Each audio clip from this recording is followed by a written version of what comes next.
Senator Elizabeth Warren, the former Harvard law professor who built her career holding Wall Street accountable, the architect of the Consumer Financial Protection Bureau, and one of the sharpest economic voices in the United States Senate, took to the floor today and delivered what can only be described as a surgical dismantling of the Trump administration's economic record.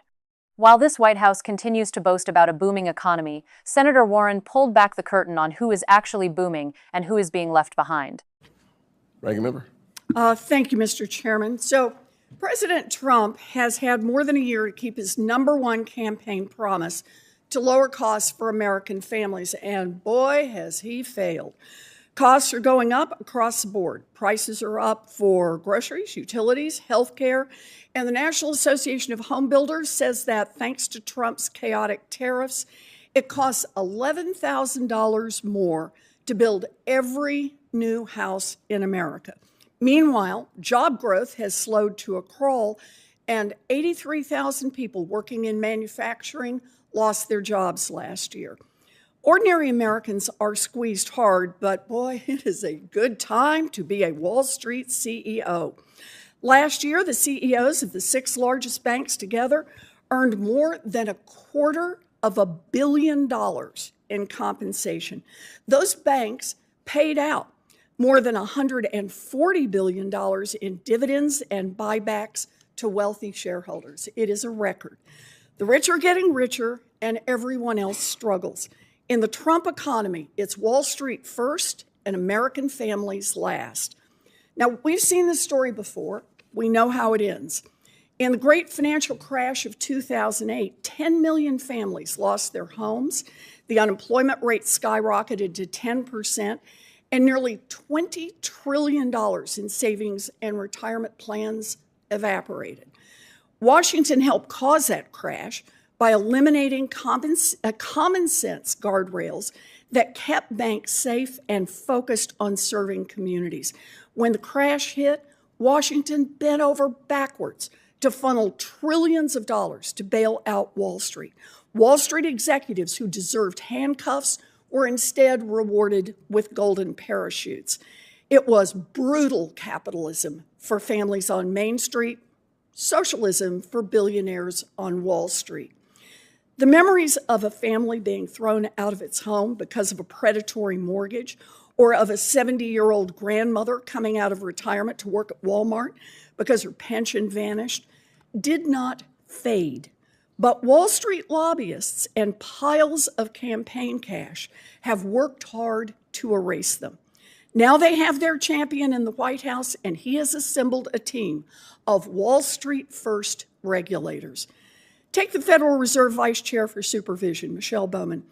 President Trump appointed her to the Fed during his first term.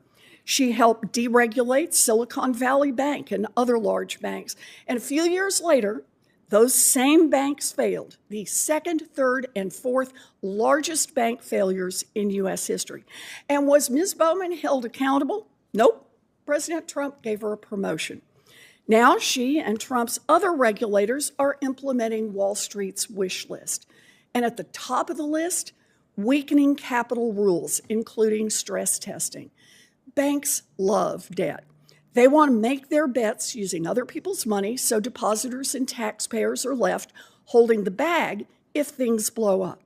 Capital rules require banks to fund loans and investments with some of their own money so that they have skin in the game in those decisions. Strong capital cushions help the economy by reducing the likelihood of financial crashes and taxpayer bailouts. Now, mega banks are drawing down their capital cushions through higher payouts to wealthy executives and shareholders, increasing their risks. Regulators have also rubber-stamped mergers, allowed banks to engage in dangerous crypto activities, rescinded a key rule designed to drive investment in low-income communities, eviscerated fair lending standards, and taken financial cops off the beat, each cutting staff by 15 to 30%.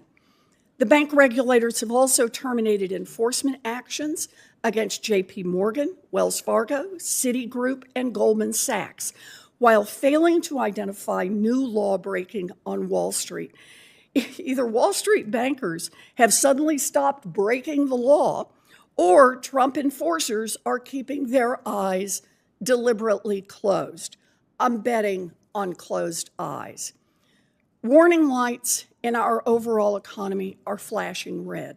President Trump is bringing the next great financial crisis closer into view, yet his regulators seem determined to serve only Donald Trump and his billionaire buddies.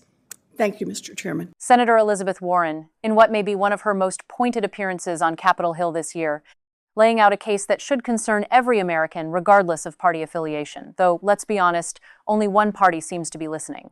$250 million in CEO compensation, $140 billion in dividends and buybacks.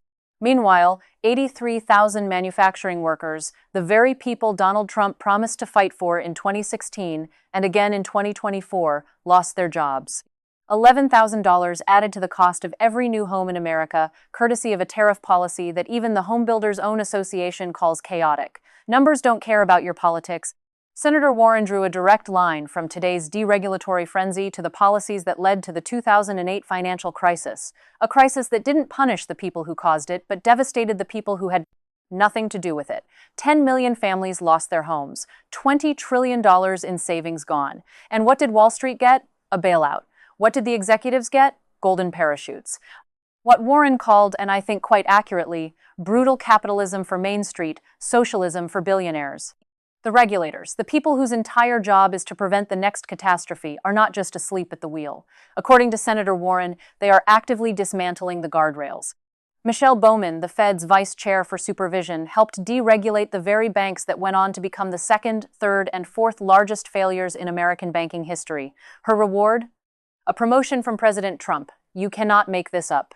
Enforcement actions against J.P. Morgan, Wells Fargo, Citigroup, Goldman Sachs terminated. Staff at regulatory agencies cut by 15 to 30%. Fair lending standards eviscerated.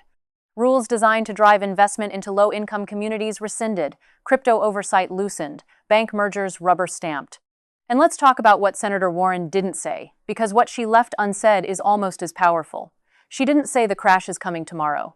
She said the warning lights are flashing red. She said the crisis is being brought closer into view. That is the language of someone who has studied financial collapses for decades, someone who knows that these things don't happen overnight. They build, slowly, quietly, while the people in charge assure you everything is fine, until one morning, it isn't. We've been here before, America. In 2008, the signs were there. The predatory lending, the over-leveraged banks, the captured regulators, the ideology that the market would simply regulate itself. We ignored those signs, and we paid for it, not the bankers, not the executives, not the lobbyists. The question is whether anyone in a position of power is willing to listen before the next crash, not after. Because if history has taught us anything, it's that Wall Street will always be fine. Wall Street always gets bailed out, always gets its bonuses, always lands on its feet. This administration has made its choice. It chose Wall Street. It chose the CEOs. It chose the shareholders and the lobbyists and the billionaire donor class. And every single policy decision Senator Warren outlined tonight confirms it.